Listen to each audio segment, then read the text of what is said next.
The lesson today is I guess it's last or next to the last, I'm not sure, in a series from 1 Corinthians. And it deals with the theme of love, basically. But today's lesson is kind of an interesting one, and I'm glad I got it. Fred Anderson was talking about last week. He was sorry he got the lesson he did. I did get the better lesson of the two. This lesson is from 1 Corinthians chapter 8.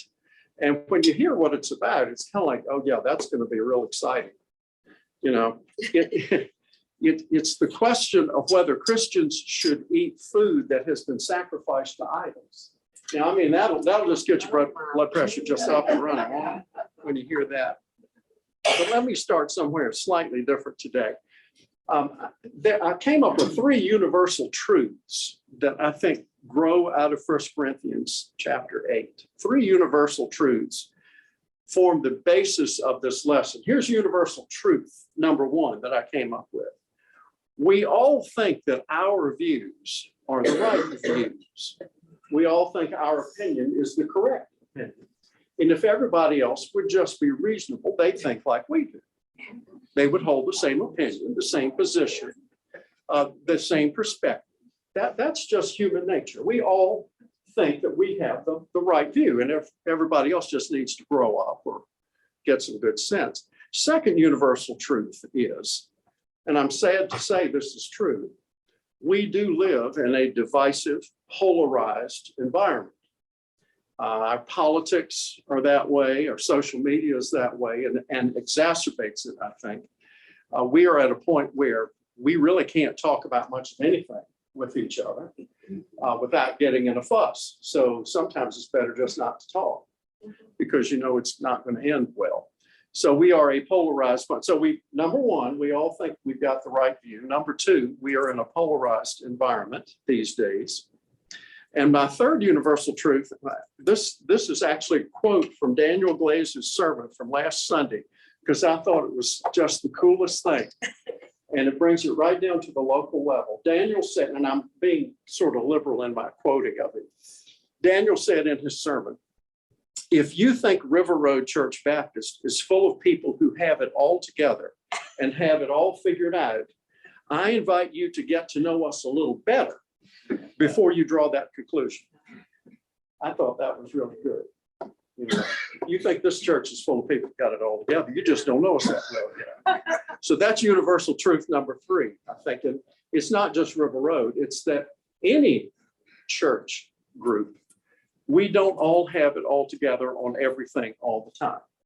It just isn't the case. It's not that River Road is in some backwater somewhere and it's thinking you do it. Not at all. It's true of any and every church. If somebody comes in and thinks this congregation has got it all together, they just haven't been around long enough to get to know all of us that well. Now, having given you those 3 universal truths, let's go to the church in Corinth.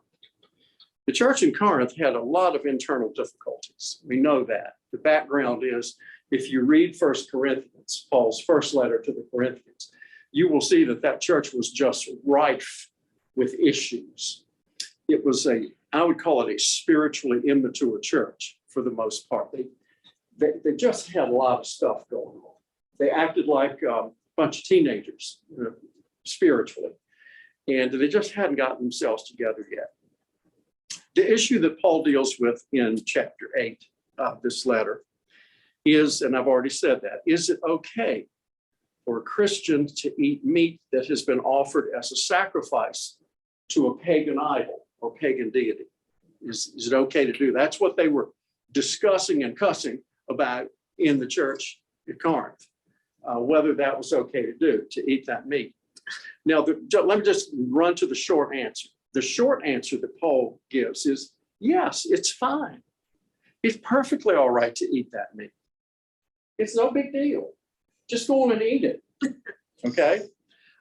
Because he says, in the context of 1 Corinthians 8, there is only one true God revealed to us in Christ.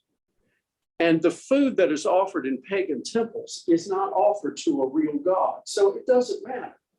Just go on and eat it. It doesn't amount to a hill of beans.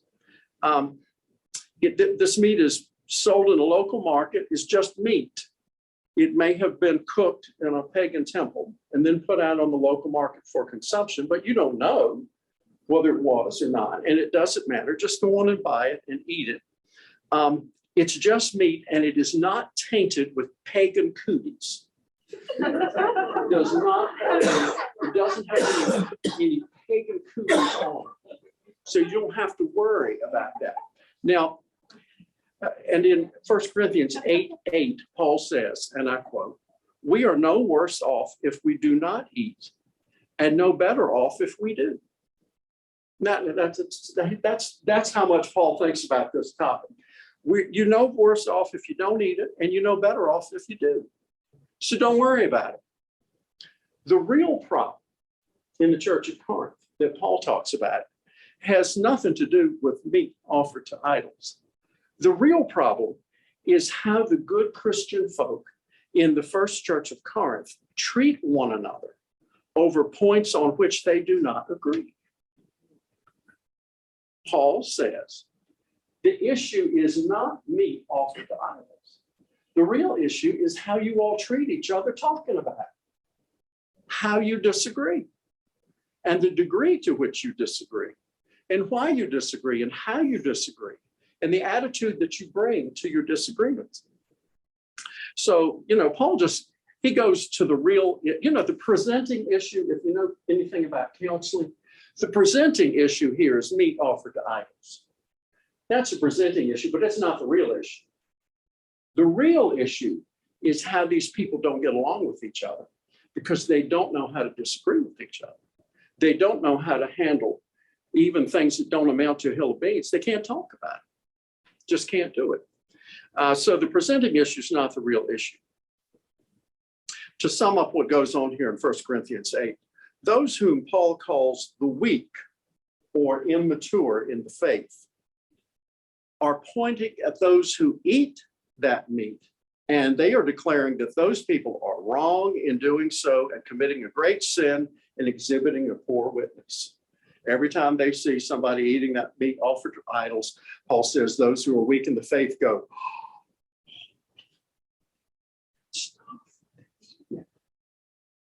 and he says, on the other hand, those whom Paul calls the knowledgeable or the mature in the faith point at those who have religious scruples and look at them with scorn and cut up their ribeye, looking at them in the eye, going, just watch me eat it. Let me put some A1 on it. Yum, it is so good.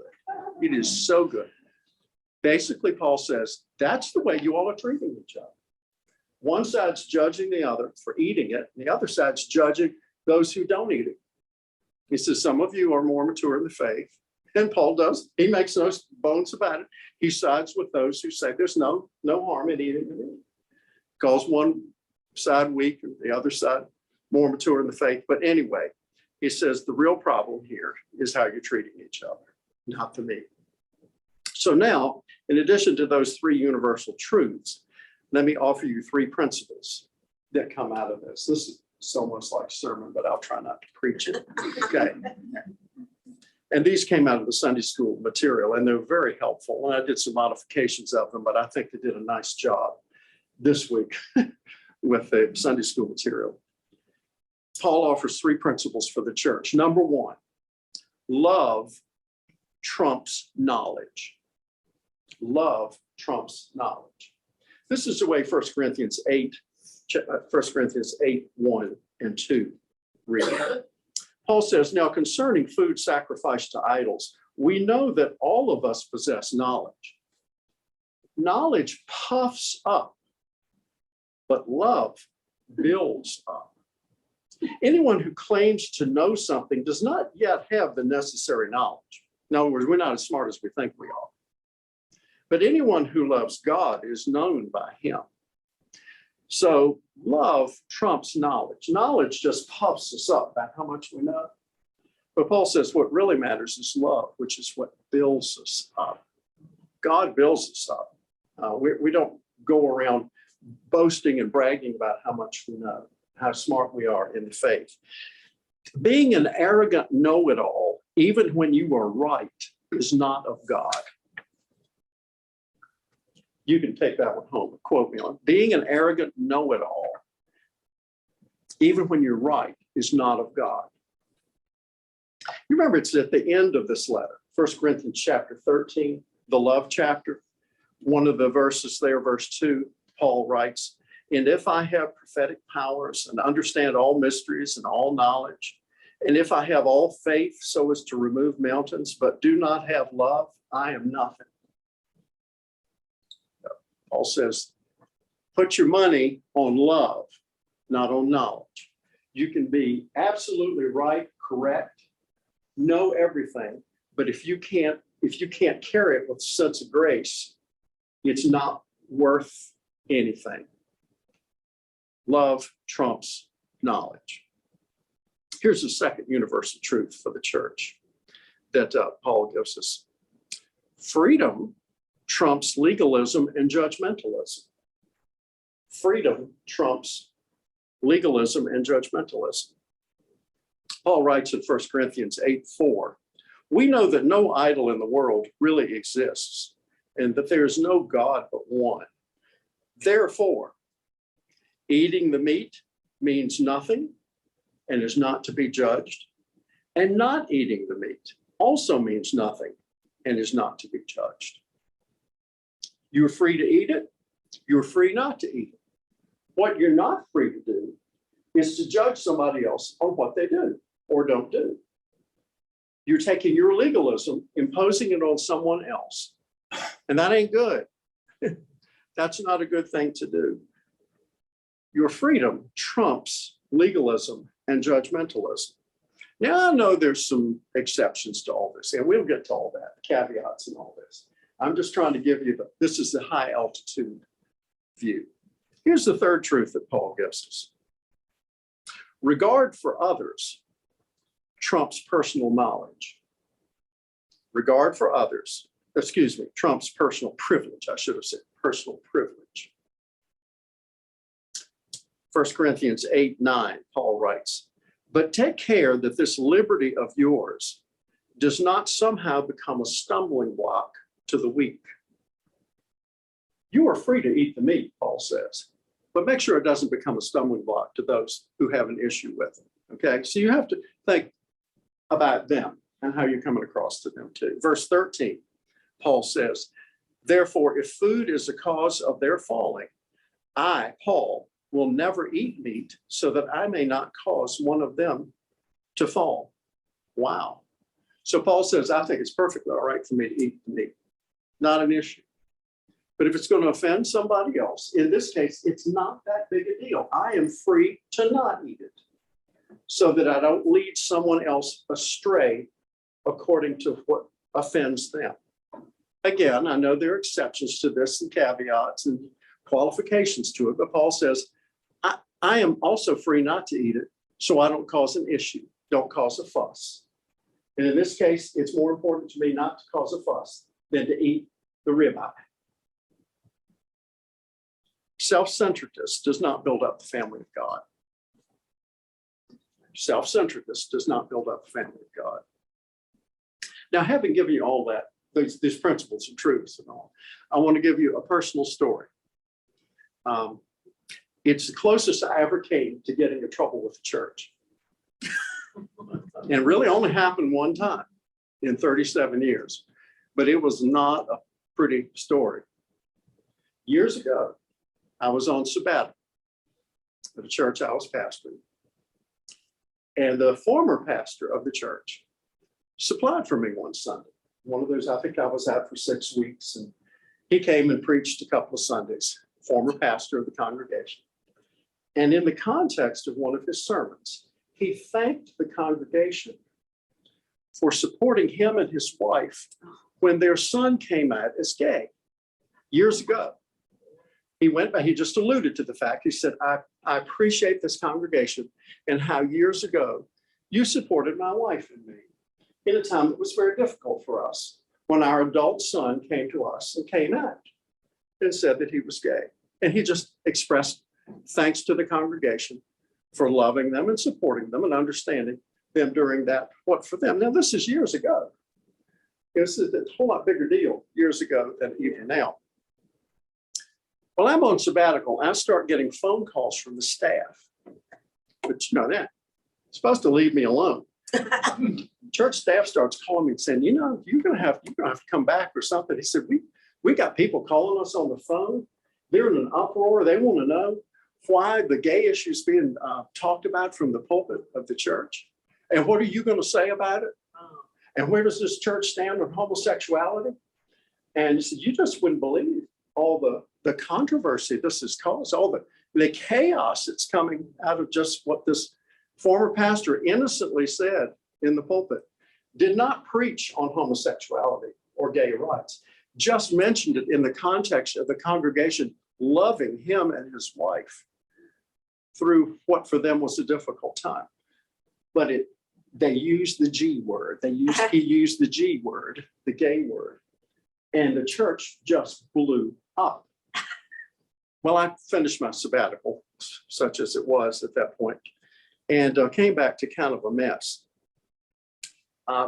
There were people in the church who insisted that I must speak to the gay issue and where did I stand on it and what was the position of the congregation on homosexuality.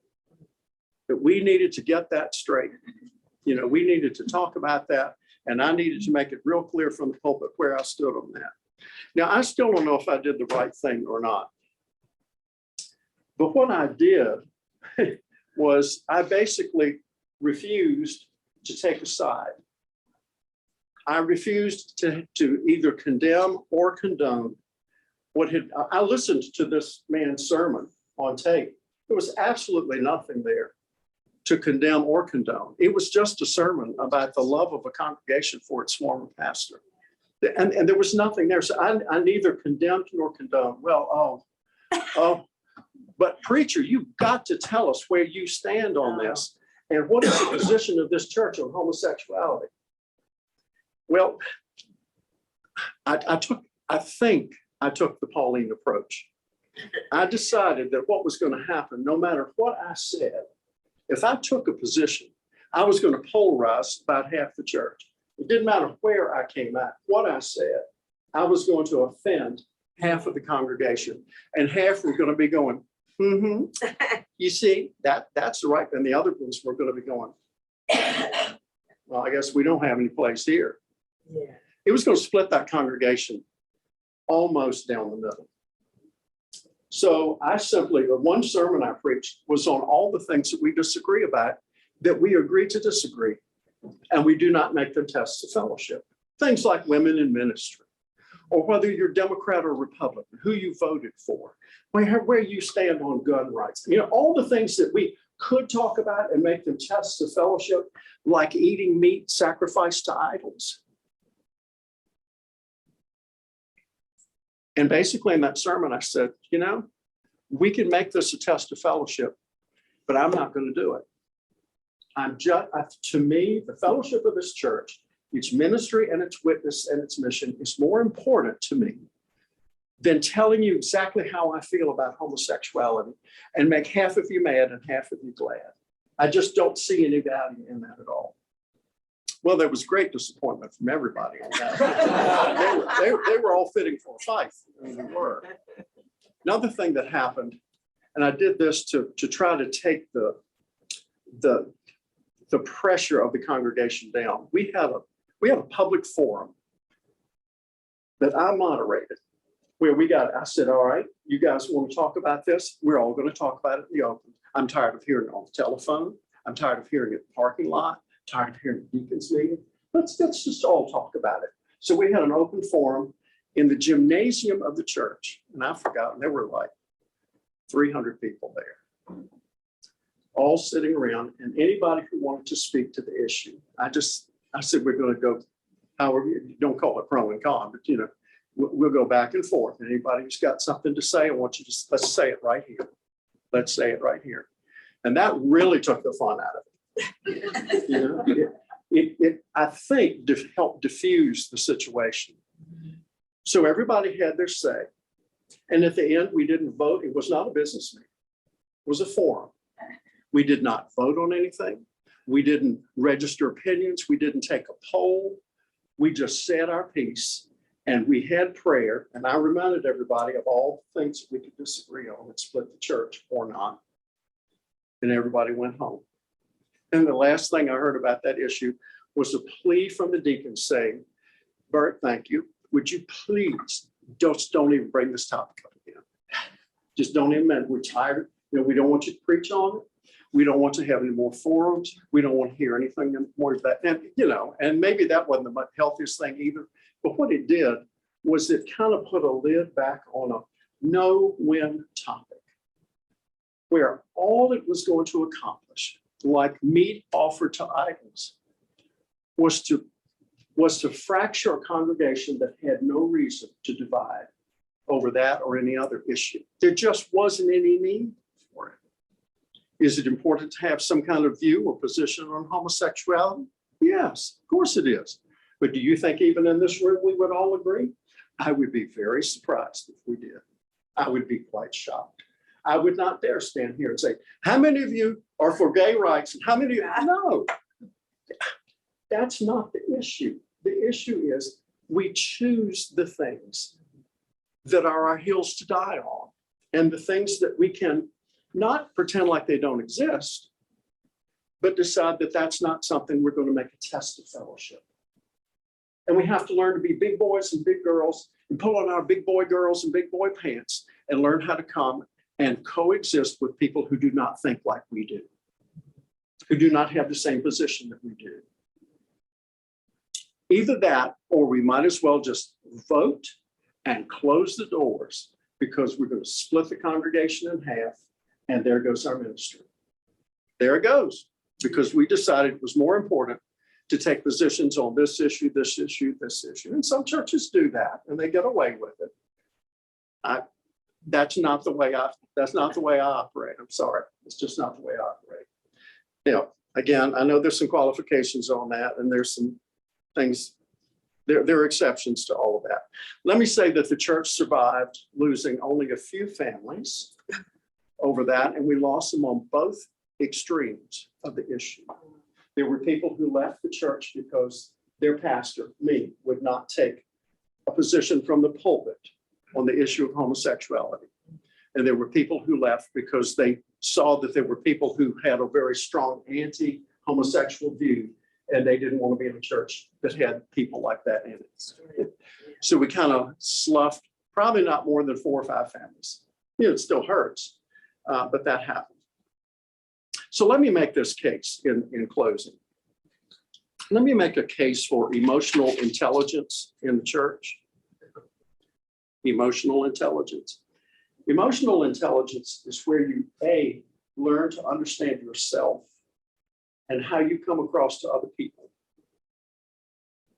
And B, emotional intelligence is being open to hearing other people and respect, though maybe not agreeing with them, but hearing and trying to understand other people's views. Hearing and trying to understand, respect it even if you don't agree with them. And agree to disagree. Emotional intelligence is knowing where you stand. It's understanding and appreciating where other people stand, but not insisting that everybody be just like you. Universal truth number 1, we all think we have the right position. Universal truth number 2, we're in a divisive society. Universal truth number 3, we ain't in a perfect church. So there have to be some times where we say, I feel passionately about this, and I know some other people have a passionate view on the other side. But I'd rather for us to be able to minister together than for me to try to convince you, because you're not going to convince me and I'm not going to convince you. That would be universal truth number 4. We don't often change people's opinions. We may, but more often than not, we do not. So a couple of questions. When is being right less important than being considerate of the feelings of others? When is being right less important than being considerate of the feelings of others? I said earlier, there are hills on which to die. And I know sometimes we do have to hurt people's feelings. We just do. And I'm not saying you just pussyfoot around and you don't ever express an opinion or a view on anything. But when is being right not as important as considering emotional intelligence, the views of others, where they're coming from, how they feel about things? And what is more influential, the opinion you hold and express, or the way you treat those who do not agree with you? Let me say that one again, because I think that's really important. What is more influential, the opinion you hold and express, or the way you treat those who do not agree with you?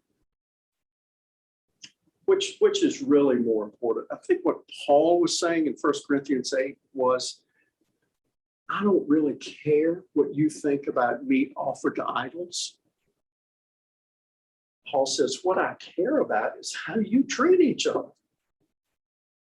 and how you choose to disagree, and what it says about your spiritual maturity or immaturity. This is the first church in Corinth. We can blow this thing out of the water over meat offered to idols. And where's the witness? Where's the ministry? Where's the gospel? Because we couldn't agree on whether to eat a ribeye or not. What's more important? I'll say this and I'll be done. Faith is both private and public. Our faith is very personal, but it has a public aspect. And part of the public aspect is how my faith impacts your faith, how my expression of my faith impresses you or impresses upon you or not. So my private faith is not all that matters. What also matters is my public faith, how I express myself, and whether I offend and turn you away from the faith in my expression of my private views, personal views. And the gospel is both liberty and love. The gospel frees us to say and do many things, but love constrains us at times to not say everything we think in the way we want to say it to people we may hurt or turn away from the faith or cut off a fellowship with them just because we wanted to prove how much we knew and how right we were. That's just not where I come from. I'm sorry. I cannot live that way, where I prove to you that I'm right and all I've done is hurt you and made you feel like you were dumb. And I thought you didn't know what to have good sense.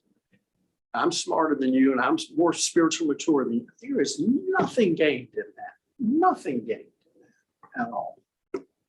Now I'm preaching, so I'll stop.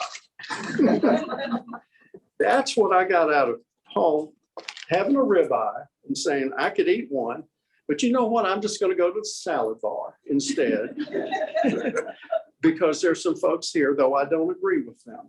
I'd rather them stay in the church and part of the faith than for me to have my A1 steak sauce and, medium rare. It's just not that important to me.